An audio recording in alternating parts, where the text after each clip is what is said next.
poquititos de contexto. Amigos, el mundo está paralizado hasta que la vacuna contra el COVID-19 al fin sea aprobada y podamos usarla. Para todos creo que fue una noticia desesperanzadora cuando la firma farmacéutica de AstraZeneca, que trabaja en colaboración con los investigadores de la Universidad de Oxford, dijeron que paraban los estudios porque había habido un paciente que se le había aplicado y había tenido una reacción aparentemente de lo que se llama mielitis transversa, que es una enfermedad que podemos, vamos a decir, describir durante el programa. Hay muchas expectativas, de hecho vamos a conversar en esta ocasión por segunda vez con el doctor José Joaquín Puello, médico dominicano, neurólogo, que siempre ha estado al tanto de lo que está pasando no solamente en la medicina dominicana, sino en nuestra sociedad, en nuestra política y economía, y con él podemos discutir qué pasó con esta vacuna. Antes de darle la bienvenida al doctor, voy a comentar que tengo entendido que poco antes, creo que incluso el mismo día de que se declaró este inconveniente con esta vacuna ya en fase 3, se reunieron 9 casas farmacéuticas que estaban trabajando con las vacunas y se dijo que solo se iba a tirar esta vacuna al mundo cuando fuese seguro. Entonces, queremos hablar con el doctor Puello si se está esto trabajando de manera entonces combinada. Doctor José Joaquín Puello, bienvenido. Gracias. Bueno, tú has hecho una introducción interesante porque lo que parecía ser, Mónica, una mala noticia es una buena noticia. El hecho de que haya salido un paciente con mielitis transversa Sí. en esta etapa de la investigación era más o menos lo esperado, de que las vacunas podían tener, o las vacunas pueden tener en la fase 3, pueden tener alguna dificultad y por eso se hace la fase 3. Fíjate, ya estamos a finales de septiembre, significa que la fase 3 está terminando, por lo menos en lo que tiene que ver con la vacuna de Oxford, la vacuna de Moderna, la vacuna de Pfizer, y hace un par de días, antes de ayer, anunció la gente de Johnson Johnson Sí. también que iban a entrar en la fase final. Por otro lado, tenemos entonces las 2 vacunas chinas que ya se han anunciado, y tenemos la vacuna rusa, el Sputnik 5, que también se ha anunciado. Con respecto a esta última, ellos informaron en el día de ayer, informaron que para el 2 de noviembre van a empezar la exportación de la vacuna. Bueno, viendo todo este panorama, lo que podemos decir es lo siguiente. Un caso de mielitis transversa no significa necesariamente que la vacuna no es segura. Y qué bueno que ocurrió en esta fase, porque se va a averiguar exactamente lo que pasó.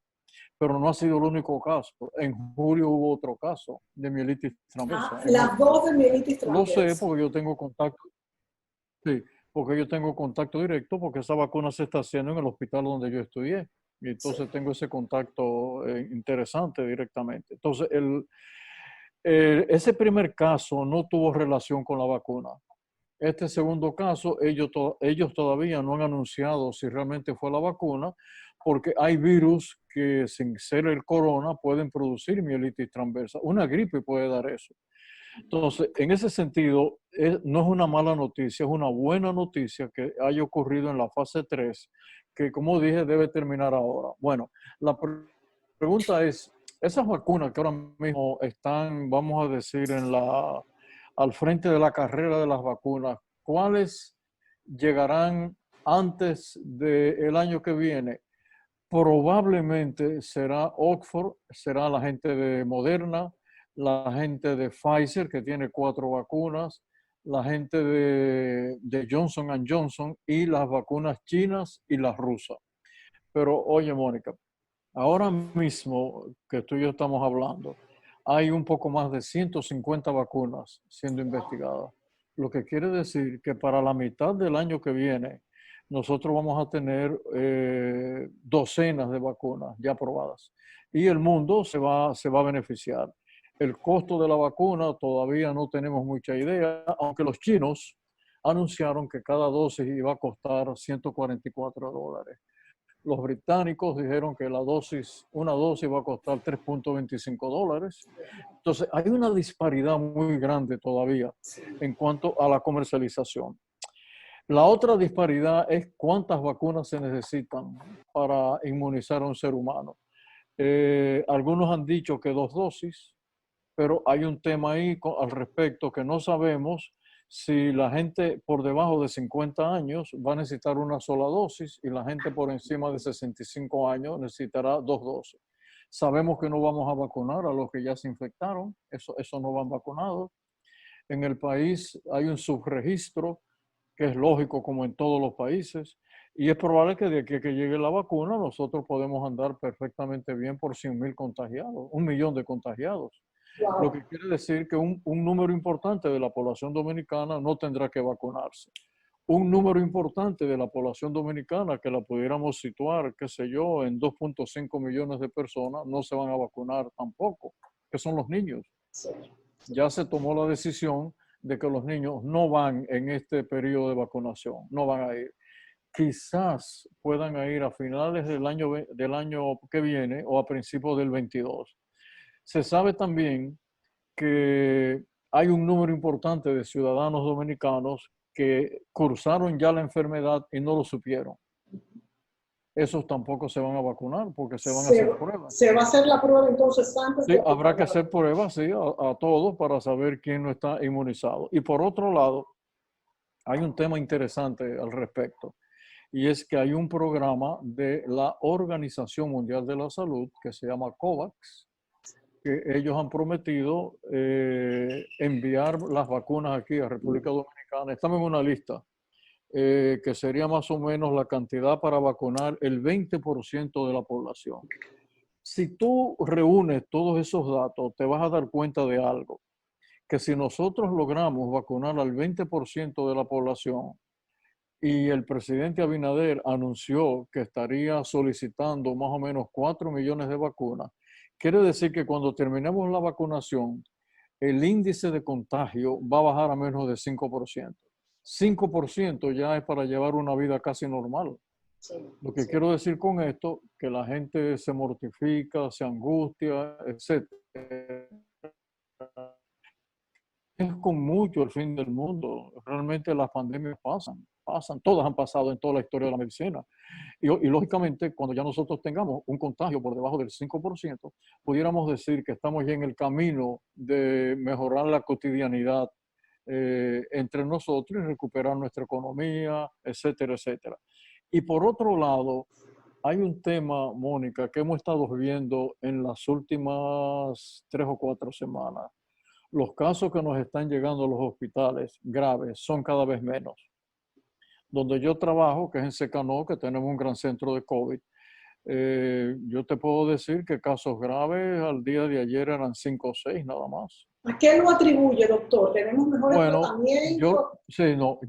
Nosotros lo atribuimos, aunque habría que demostrar esto, al hecho de que el virus ha contagiado ya mucha gente, hay mucha gente inmunizada. Sí. Estamos transitando el camino de lo que se llama la inmunidad de rebaño, o sea, la inmunidad comunitaria. Y entonces el virus le cuesta cada vez más trabajo contagiar a una persona, en primer lugar. En segundo lugar, tenemos otra noticia que es importante. Si una persona está frente a alguien contagiado, pero tú tienes tu mascarilla puesta y estás a un poquito menos de 6 pies, quiere decir que si él tose o estornuda, te llegan los virus. La carga viral que la mascarilla detiene es mucha, lo que quiere decir que la enfermedad te va a dar muy levemente. Por eso es el uso de la mascarilla. No solamente te protege para que no te dé, sino además que si estás muy cerca de alguien contagiado, la mascarilla no deja penetrar toda la carga viral que viene de una persona que esté contagiada. Entonces, todo eso apunta a que la mascarilla es indispensable, que la gente tiene que usarla.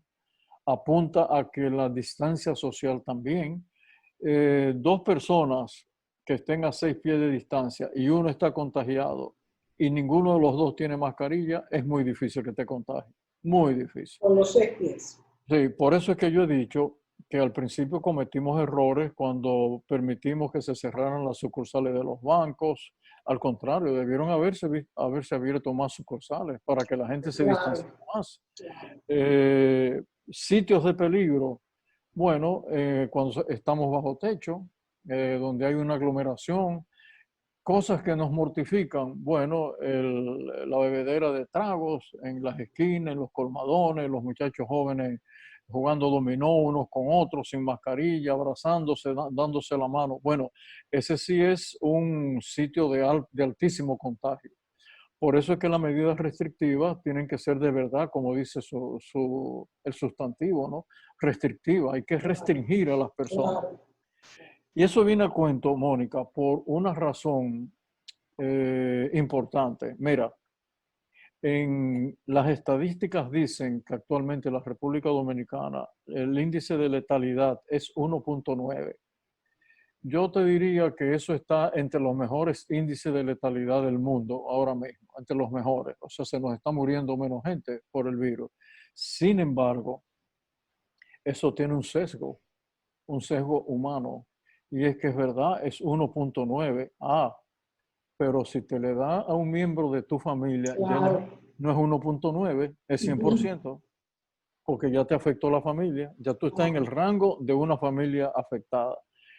Eso conlleva además que una persona afectada y que esté contagiada en una casa X puede contagiar a la gente vulnerable, al padre, a la madre, a un abuelo, a un hermano de edad, a una persona con obesidad, con diabetes, con una comorbilidad como el cáncer.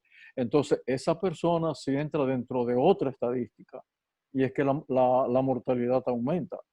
Entonces, en términos muy analíticos, eso significa el por qué tenemos que cuidarnos. Cuando tú te cuidas tú, estás cuidando a tu familia, tu mamá, tu Claro, papá, tus claro. hijos, pero si no lo haces, tú puedes ser responsable de la muerte de un padre, de una madre, de un hermano, de un amigo íntimo, alguien que fue a la casa a saludarte por cualquier motivo, a una comida, de repente estaba contagiado y te contagió.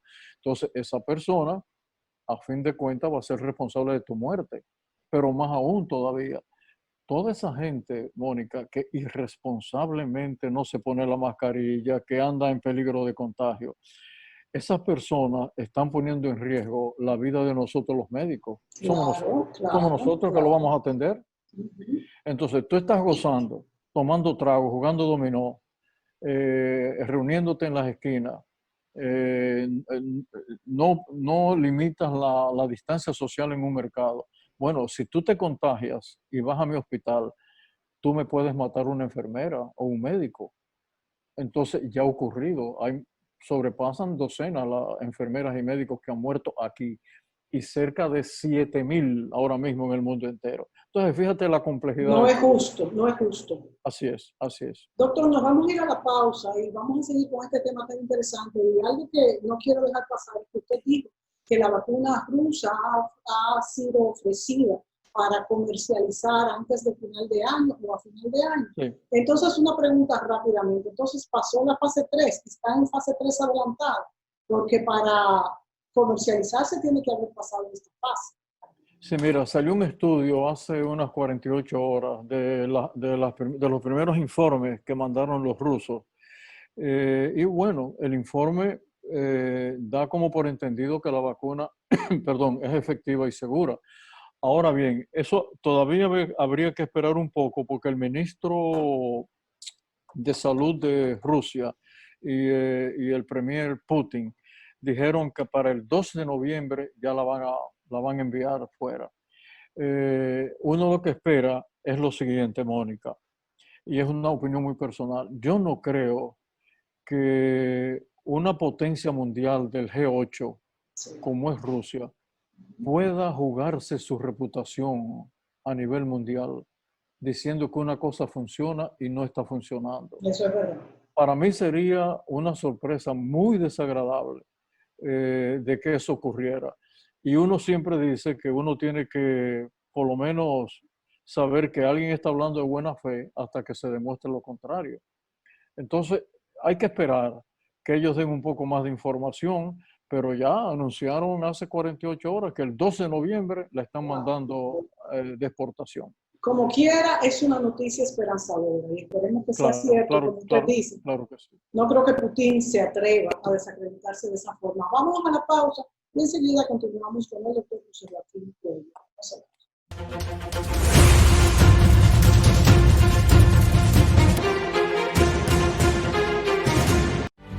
¿Qué nos hace grandes? Somos grandes porque en situaciones difíciles nunca perdemos. Nunca perdemos la fe, nunca perdemos la esperanza, nunca perdemos el optimismo. Somos grandes. A la hora de darnos fuerza y apoyo, para los dominicanos el tamaño no importa. Aquí todos somos gigantes cuando nos toca ser solidarios. Nos hacen grandes nuestras tradiciones. Nos hace grandes nuestra capacidad de amar y sorprender, reír y llorar. De celebrar nuestros triunfos, nuestras luchas y nuestros sueños. Todos como uno en cualquier lugar del mundo donde haya un dominicano. Y saber que cuento con un hermano donde sea que otro se encuentre, aunque nos separen océanos y continentes. Esto que vive en cada dominicano nos motiva, nos empuja, nos inspira y nos sostiene. Por eso vamos a vencer y salir adelante más fuertes, más agradecidos y mejores. Este es el momento donde los dominicanos vamos a mostrar por qué somos grandes. El Banco Central hace política monetaria. Para ello, utiliza la tasa de política monetaria, buscando incidir en las tasas de interés a que los bancos captan ahorros y prestan para el consumo de los hogares y la inversión de las empresas. El objetivo de la política monetaria es mantener la inflación en torno a una meta definida por el Banco Central, logrando la estabilidad de precios y contribuyendo a crear las condiciones para un crecimiento económico sostenido. Banco Central de la República Dominicana, por la estabilidad y el crecimiento. Trabajo en el área de emergencia, vemos gente con el COVID, tenemos niños afectados, hay jóvenes afectados y hay adultos. ¿Qué me dijo una persona? Hasta que esto no me toque a mí alguien directamente, yo no creo en eso. Y entonces, ¿qué tú me dices a mí? Que estoy bregando con ellos día a día. Tenemos que tener conciencia y que si yo no pongo de mi parte, esta pandemia se va a extender mucho más. Quédate en tu casa.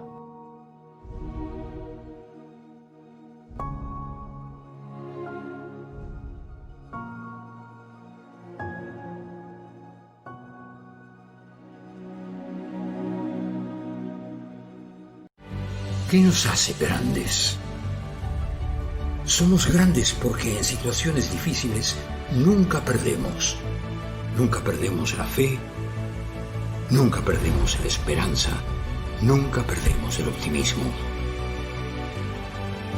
Somos grandes.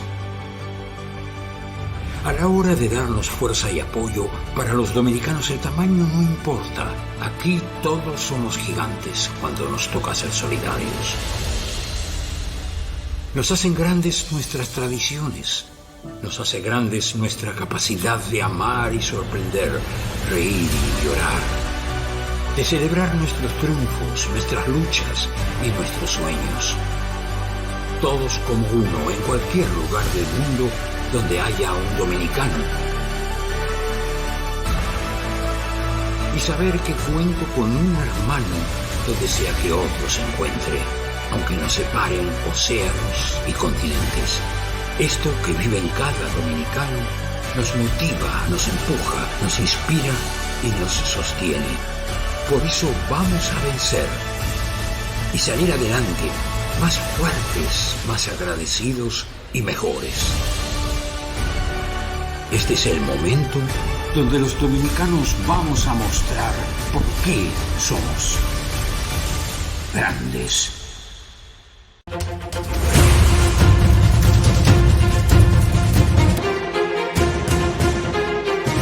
Continuamos esta entrevista con el doctor José Joaquín Puello, neurólogo, médico e investigador.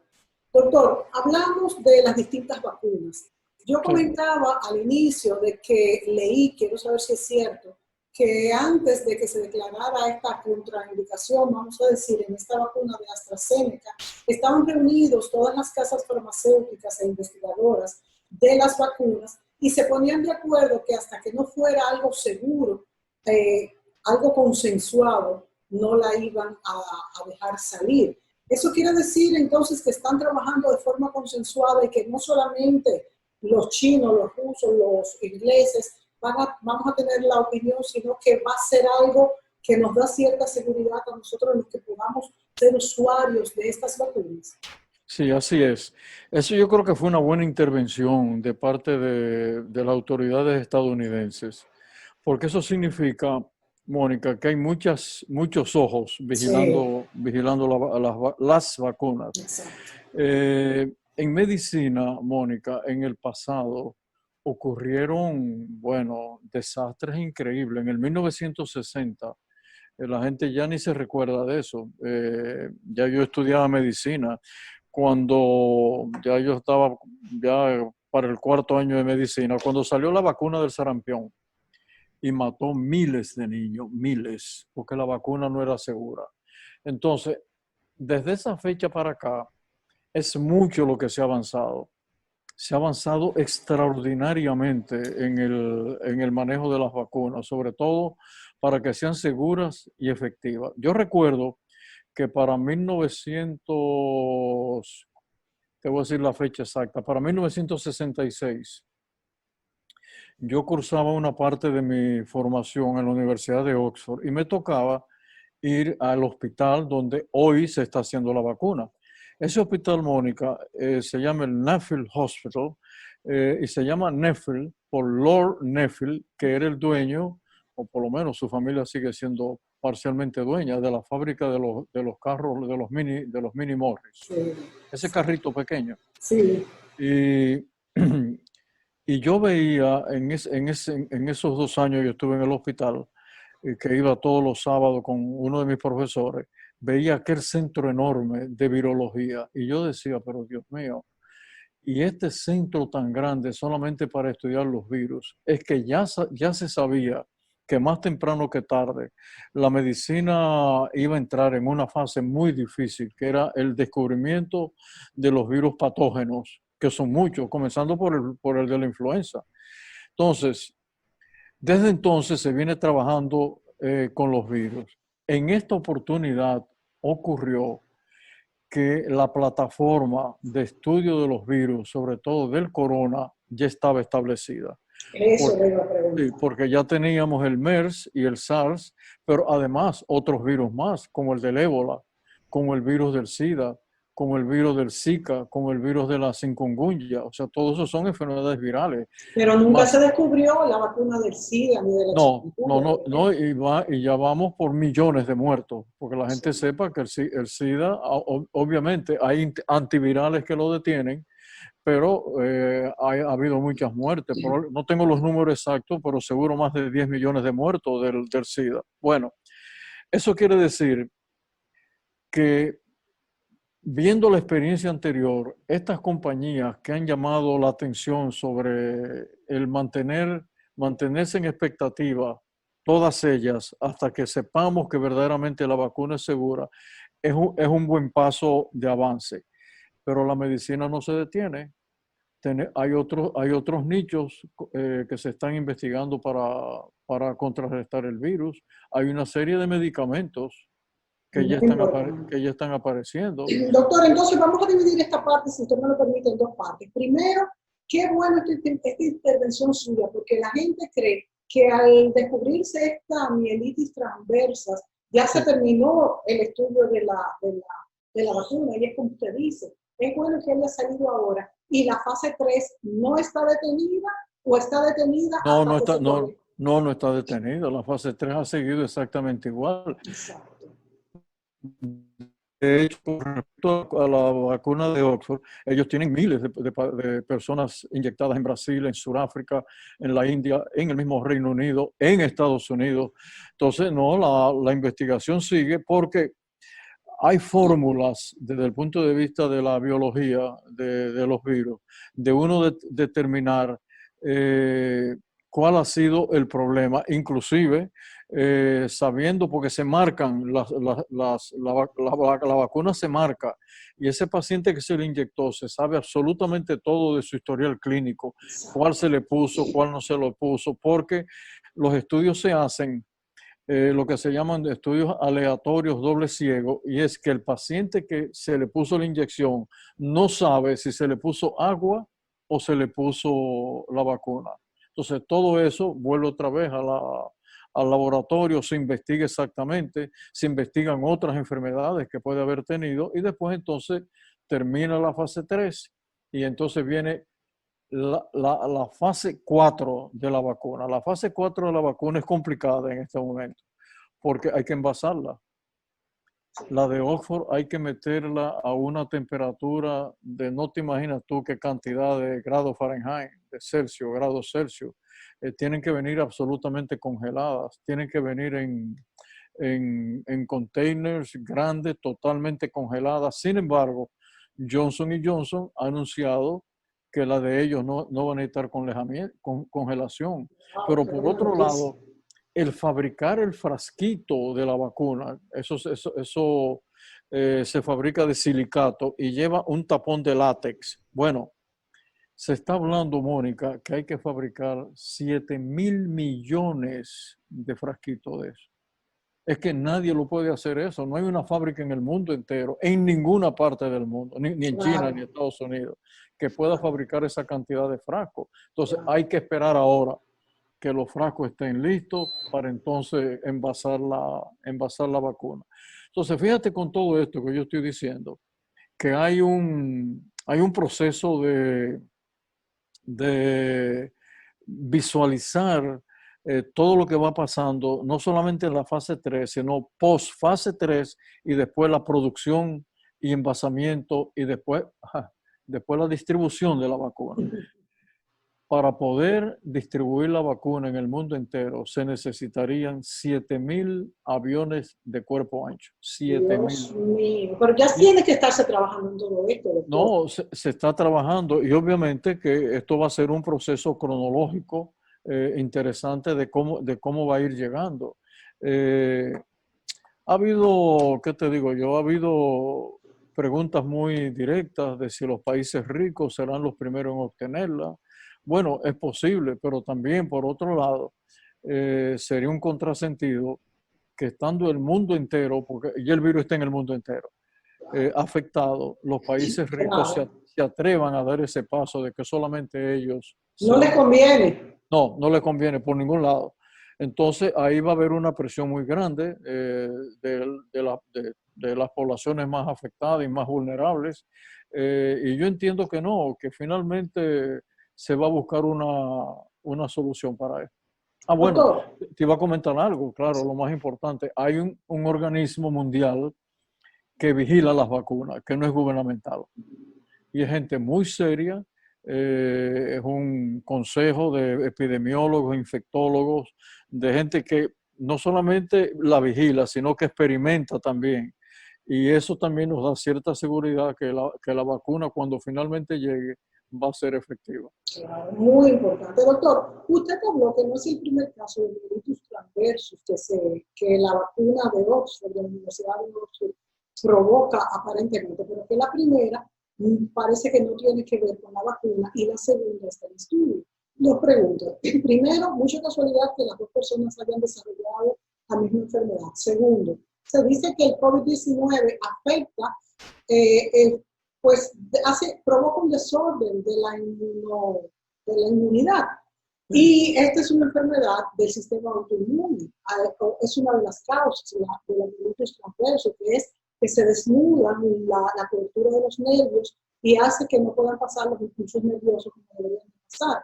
¿No pudiese ser esto más bien una consecuencia me imagino que sí, de la de la pequeña carga viral de la vacuna que también podría producirla la enfermedad en sí?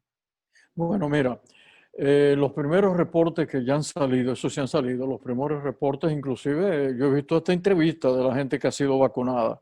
Hasta ahora, con la vacuna, lo único que ha ocurrido, el paciente tiene fiebre un par de días, ligera, dolores en el cuerpo, pérdida de apetito, pero esos síntomas son muy comunes, perdón, con cualquier vacuna, son muy comunes. Sí.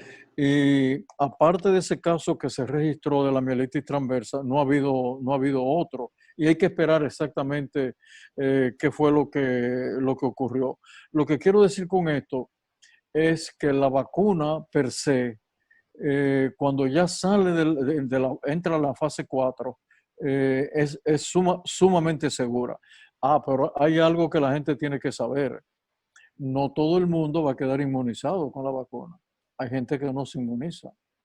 Entonces, Es cierto. esa gente va a tener que o repetirse la vacuna o seguirse cuidando para no contagiarse. Y la inmunidad ocurre de manera normal, ocurre por dos vías. El aumento de las inmunoglobulinas, que es parte del sistema inmune, pero también hay unas células que se llaman linfocitos T de memoria, Sí. que también nos inmunizan. Ahora bien, ¿se sabe por qué tiempo vamos a quedar inmunizados?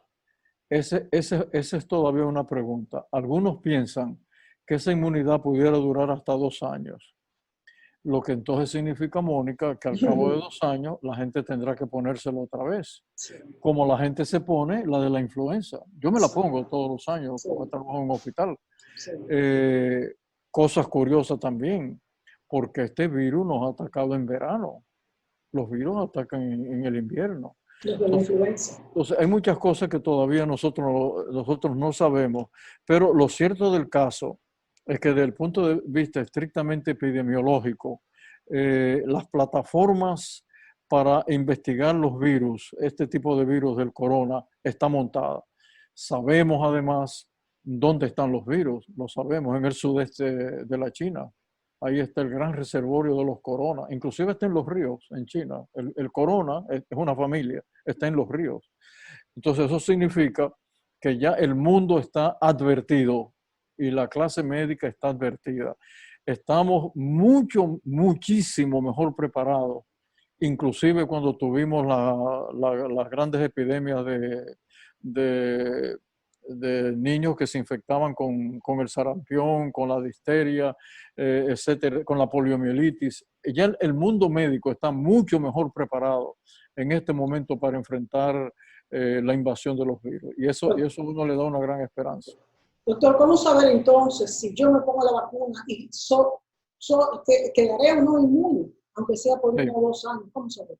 Sí, mira, se sabe ya que en la primera vacuna hay gente que quedó ya debidamente inmunizada, porque se estudia el paciente 14 días después. Si la inmunidad todavía no la ha adquirido, por ejemplo, con la vacuna de Oxford la han puesto 2 veces y ya entonces en el día 28 se pone la segunda dosis. Pero ahí también hay otro dilema todavía, y es que no sabemos si la gente que pasa de la sexta década de la vida se va a inmunizar. Entonces, en ese sentido, la fase 3 termina también con ese estudio. Personas entre los 57 y 65 años, cómo se han comportado, pero también los que están por encima de 70. Y estoy seguro que alguno que otro de los pacientes que van a ser vacunados van a necesitar una segunda dosis, salvo que, como dice Johnson & Johnson, ellos están casi seguros que con la dosis única de ellos quedaremos inmunizados. O sea, todavía hay muchas preguntas que nos estamos haciendo. Lo que yo estoy seguro, Mónica, es que se van a responder todas. Una pregunta, doctor. Con un análisis de sangre, sabiendo si tiene las inmunoglobulinas, así sabremos si estamos inmunizados por la vacuna. Sí, claro. Esa es una gran noticia. Entonces. Claro, no solamente lo sabemos mucho más que eso. Sabemos desde el punto de vista cuantitativo cuántas inmunoglobulinas tiene. Por ejemplo, mi hija que vive en Inglaterra, que sufrió la enfermedad de inmunoglobulina, sin embargo estaba inmunizada con los linfocitos T. Pero, por ejemplo, su compañero, que también le dio, tiene una gran cantidad de inmunoglobulina, porque se está usando esa sangre de esas personas, se le saca el plasma Sí. y se le inyecta a pacientes que están en fase crítica. Exacto. No siempre ha dado resultado, ¿eh?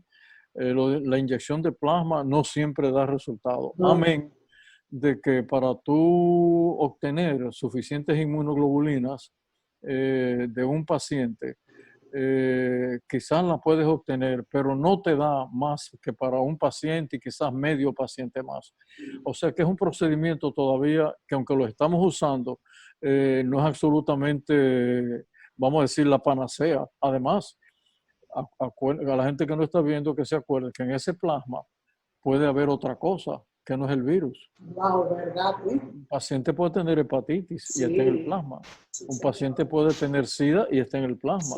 Sí. Y otros los llaman los citomegalovirus, una serie de virus. Sí, sí. Entonces hay que tener muchísimo cuidado con ese tratamiento. Muy importante. Nos vamos a la pausa y volvemos enseguida con nuestros últimos 10 minutos. Volvemos.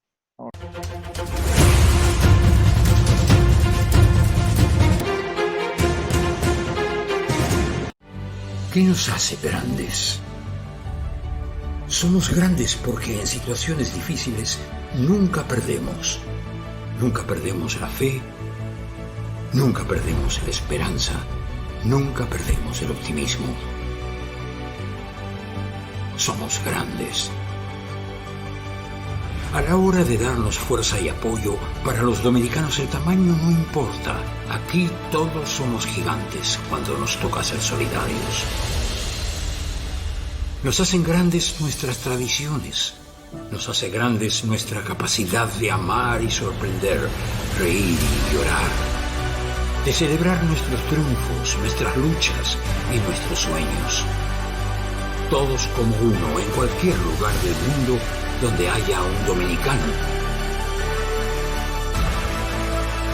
Y saber que cuento con un hermano donde sea que otro se encuentre, aunque nos separen océanos y continentes.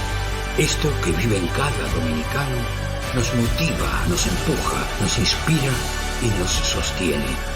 Por eso vamos a vencer y salir adelante más fuertes, más agradecidos y mejores.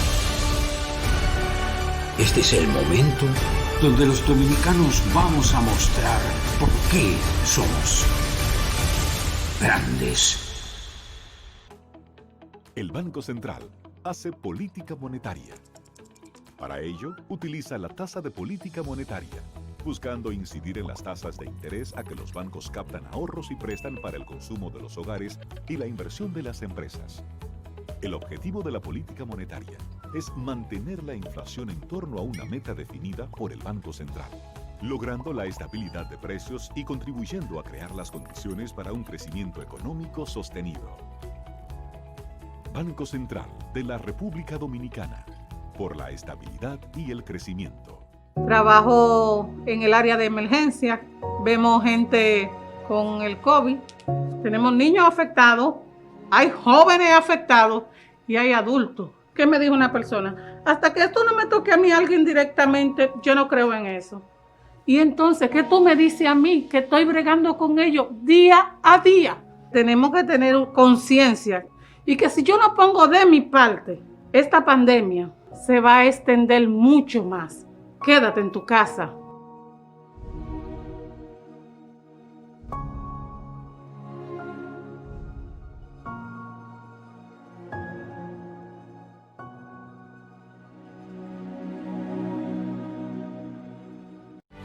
¿Qué nos hace grandes? Somos grandes porque en situaciones difíciles nunca perdemos. Nunca perdemos la fe, nunca perdemos la esperanza, nunca perdemos el optimismo. Somos grandes. A la hora de darnos fuerza y apoyo, para los dominicanos el tamaño no importa. Aquí todos somos gigantes cuando nos toca ser solidarios. Nos hacen grandes nuestras tradiciones. Nos hace grandes nuestra capacidad de amar y sorprender, reír y llorar. De celebrar nuestros triunfos, nuestras luchas y nuestros sueños. Todos como uno en cualquier lugar del mundo donde haya un dominicano. Y saber que cuento con un hermano donde sea que otro se encuentre, aunque nos separen océanos y continentes. Esto que vive en cada dominicano nos motiva, nos empuja, nos inspira y nos sostiene. Por eso vamos a vencer y salir adelante, más fuertes, más agradecidos y mejores. Este es el momento donde los dominicanos vamos a mostrar por qué somos grandes.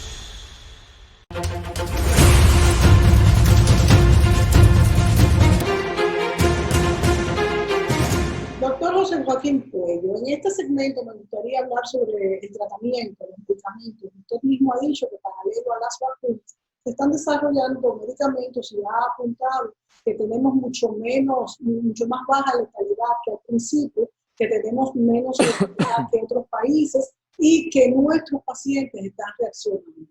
Existe un protocolo, bueno, siempre establecido, siempre ha estado el protocolo establecido por la OMS. Sin embargo, nosotros, por ejemplo, en la República Dominicana tenemos nuestro propio protocolo.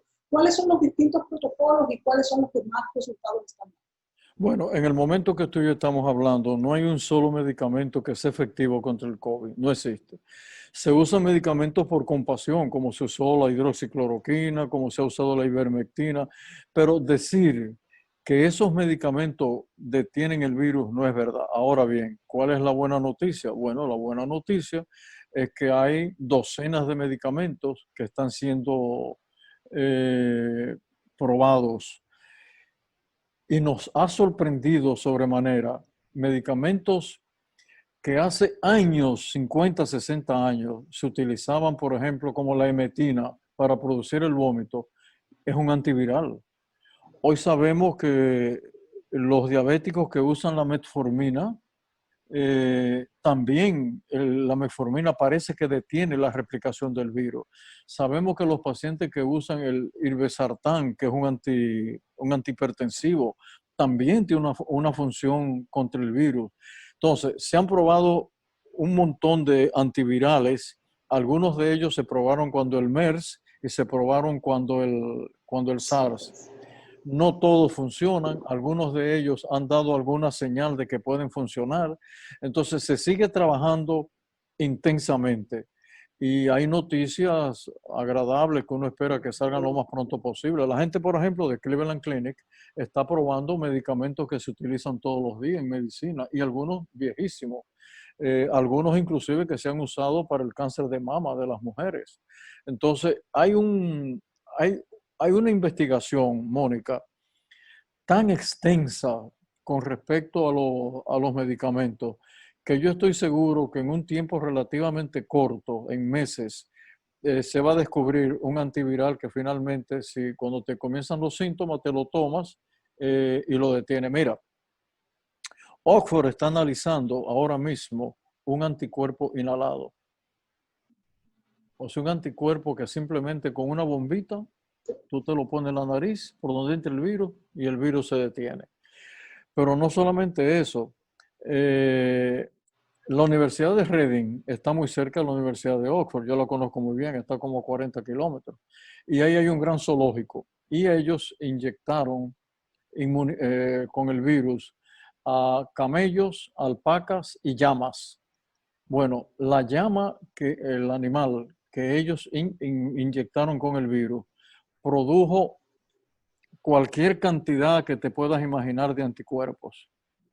Entonces, ahora sabemos que los animales inyectados nos pueden producir una gran cantidad de anticuerpos que se le pueden entonces pasar al ser humano. Bueno, ahora ellos fueron un poco más lejos y lograron encontrar lo que se llaman los nanoanticuerpos, una molécula nueva que también es un anticuerpo. Entonces están ahora, en este momento, probando esos anticuerpos en personas que pueden estar contagiadas, porque una vez tú le pones el anticuerpo va a detener el virus.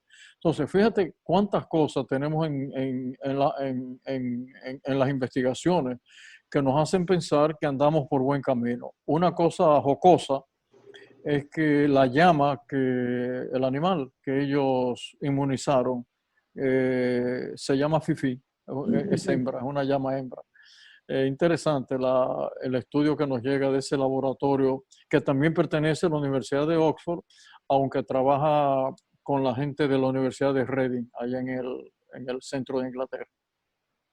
Wow, interesantísimo, doctor. Esto quiere decir que si no tenemos la vacuna realmente para principios de año, es posible que tengamos ya un medicamento que pase el virus. Doctor, usted habla de este medicamento inhalado. He visto aquí en nuestro país varias personas que de hecho usan un medicamento inhalado, no sé de cuál laboratorio, para salir a lugares de mayor riesgo, principalmente personas de más de 60 años. ¿Será el mismo medicamento? No, mira, no hay nada como tal cosa. Lo único que sabemos es que una compañía norteamericana que se llama Regeneron y la gente de Oxford sí han tenido o tiene en este momento una gran esperanza de un medicamento, un anticuerpo inhalado. Ya tiene nombre y es probable que antes de fin de año lo tengamos, porque obviamente no hay que hacer tantas pruebas con ese tipo de medicamento como es con una vacuna, porque es un anticuerpo lo que tú estás... y esa ha sido una de las noticias más agradables que nos ha llegado en los últimos días. La compañía se llama a sí mismo Regeneron, hicieron un joint venture ahí con la gente de la Universidad de Oxford, y esa es otra de las esperanzas o de las noticias esperanzadoras que tenemos. Doctor, ¿cuál es vamos a decir, el tratamiento que se está usando en pacientes que van al hospital ahora mismo? ¿Cómo varía este protocolo? Bueno, mira, buena pregunta, porque la enfermedad se divide en 6 nichos o 6 estadios. Estadio 1, 2 y 3, el paciente está con fiebre, dolor de cabeza, dolores en el cuerpo, se siente fatigado, pero no pasa de ahí. Una vez comienza a tener la insuficiencia respiratoria o empiezan a salir signos de que está produciendo una vasculitis, que en los niños ya han aparecido aquí, se llama el síndrome de Kawasaki. Sí. Es un eritema, es una erupción en la piel muy fea. Y en los adultos, los dedos de los pies se ponen como se ponen los dedos de las personas que están en alturas de más o menos 8.000 metros, por ejemplo, los escaladores de montaña, del Everest, y es que los dedos de los pies se ponen negros y se van prácticamente desprendiendo, por así decirlo. Bueno, eso significa que esta enfermedad tan curiosa y que afecta a varios órganos, este coronavirus, afecta esencialmente las arterias de nosotros los seres humanos. Es una vasculitis, los vasos sanguíneos se alteran. Y a los pacientes que entran del periodo 3 al periodo 4 y comienza la dificultad respiratoria, y este es el consejo que yo doy, ese paciente debe ir a un hospital inmediatamente. Sí. ¿Por qué? Bueno, porque a lo mejor tiene una comorbilidad, a lo mejor es un hipertenso, es un diabético, está en tratamiento anticanceroso, pero además porque el sistema inmune de las personas de mayor edad puede ser mucho más afectado. Una vez entró en un centro en un cuidado intensivo, no necesariamente hay que intubarlo. De hecho, los que más, la letalidad ha sido mayor en los pacientes intubados. Lo que quiere decir, sí, que las máscaras de oxígeno que se ponen con el paciente boca abajo disminuye la dificultad respiratoria. Y sabemos, porque ya lo sabemos, que los corticosteroides en ese momento tienen un gran efecto. Sí, otros medicamentos que se han probado, como el Remdesivir, el Tocilizumab, sí han mejorado algunos pacientes, pero el protocolo ahora mismo es internar al paciente rápidamente, cuidar su respiración, ponerlo boca abajo, la máscara de oxígeno y darle los corticosteroides. Ese es el protocolo que se está usando en este momento. Doctor, cuando el paciente se intuba, es que se pone boca abajo, Pero hay también máscaras de oxígeno sin llegar a la Sí, intubación. claro, Y sí, sí. también boca abajo, ¿no? Sí, hay máscaras de oxígeno que tienen presión. Lo usamos frecuentemente en medicina y ahora están muy bien diseñadas, ¿no? Oxígeno que entra a presión sin necesidad de la intubación. Sí, claro que lo tenemos. Doctor, para terminar este programa, que yo lo calificaría como esperanzador, que hemos tenido con usted, me gustaría que usted me hablara de la situación del sistema hospitalario en este momento, donde me ha dicho así someramente que han bajado la cantidad de hospitalizados y decesos de personas graves. Perdón, no te oí la última parte, Mónica. ¿Cuál es la situación de nuestro sistema hospitalario, Ya. donde hemos dicho que ha bajado ligeramente el contagio, que va a los hospitales? Yo pienso que la verdad que la pandemia nos agarró en muy mal momento. El sistema de salud del país no es el mejor, no de ahora, no tradicionalmente. Sí. Tenemos que invertir más en el sistema de salud. No es posible que todavía nosotros andamos por 1.7 del PIB. No es posible eso. Nosotros tenemos que ponerlo a la altura de los países de América, Cuba, que nos queda ahí al lado, Puerto Rico, que andan por un 6, un 5 o 6% del Producto Interno Bruto. Porque yo digo, Mónica, que el primer derecho de nosotros los seres humanos es la salud. Y ese es el primer derecho, esa es la primera responsabilidad de un Estado. Entonces nos tomó en mal momento, no hay ninguna duda. Ahora bien, a medida que han ido pasando los meses, que hemos ido aprendiendo cada vez más, que ha habido mayor inversión, mayor conocimiento, mayor entrenamiento de los médicos, de nuestras enfermeras, del personal de apoyo, hemos ido mejorando la calidad del servicio que damos. Y eso se demuestra perfectamente bien con lo que está pasando. Nuestra letalidad es 1.9. Pero fíjate que ya cada día aparecen menos muertos, cada día más o menos hay como un plató, pero eso también puede ser engañoso, porque no podemos hacer una desescalada tan abierta que realmente pudiera ocurrir lo que está ocurriendo en las últimas horas en Inglaterra, que ha habido un rebote. Claro. Y en Estados Unidos ha habido un rebote. Bueno, tuviste en España, Madrid tiene 19 barrios intervenidos en el día de hoy. Sí. Italia están controlando ahí los 247 casos que encontraron ayer. Entonces hay que tener mucho cuidado, Mónica, con esas desescaladas bruscas. Y ahora que veo que el presidente Abinader extendió el periodo de toque de queda un poquito más largo, 2 horas más, hay que tener cuidado. Y yo el tiempo que le doy es, si del lunes al miércoles de la semana de más arriba, Sí. Vemos que empieza un rebrote, hay que volver otra vez a poner el toque de queda más restringido. Muy de acuerdo. Porque en 10 días sabremos si funciona o no esa decisión que se tomó. Claro, porque depende de nosotros los ciudadanos. Si realmente Así no nos quitamos la mascarilla y no, Así es. aunque se mueva el toque de queda, no nos Así es. arriesgamos. Pero lamentablemente eso no pasa. Y además hay un toque de queda personal. Por Señor, supuesto. si usted no está haciendo nada en la calle, Claro. váyase para su casa. Es tan sencillo como eso, ¿no? Tan sencillo y tan racional, ¿verdad? Y tan racional, así es. Pero no se hace. Doctor, muchísimas gracias por sus informaciones, por este programa que ha sido esperanzador, de saber que la vacuna vendrá. No tiene que ver que haya estos casos muy puntuales de estas enfermedades surgidas, que esto es normal. Y también tendremos medicamentos. Y te termino con una anécdota que a la gente le va a parecer curiosísima. Uno de los principales epidemiólogos del mundo, el que tiene que ver con las vacunas, con la supervisión, el doctor Paul Offit, se escribe O-F-F-I-T. Le hicieron muchas preguntas. Al final de una gran entrevista, hace como 5 días, le dice el entrevistador, doctor, 2 opciones, nada más, escójame una. ¿Vacuna o mascarilla? ¿Tú sabes lo que dijo? Mascarilla. Claro. Porque exactamente. Definitivamente que detiene la pandemia. Definitivamente que detiene la pandemia. Qué buena noticia, claro, que claro. Detiene la pandemia. Así no quitarnos nuestras mascarillas que estamos personal. Doctor, muchísimas gracias. Gracias, Mónica. A cuidarse todos. Hasta la es. próxima, doctor. Gracias, Mónica.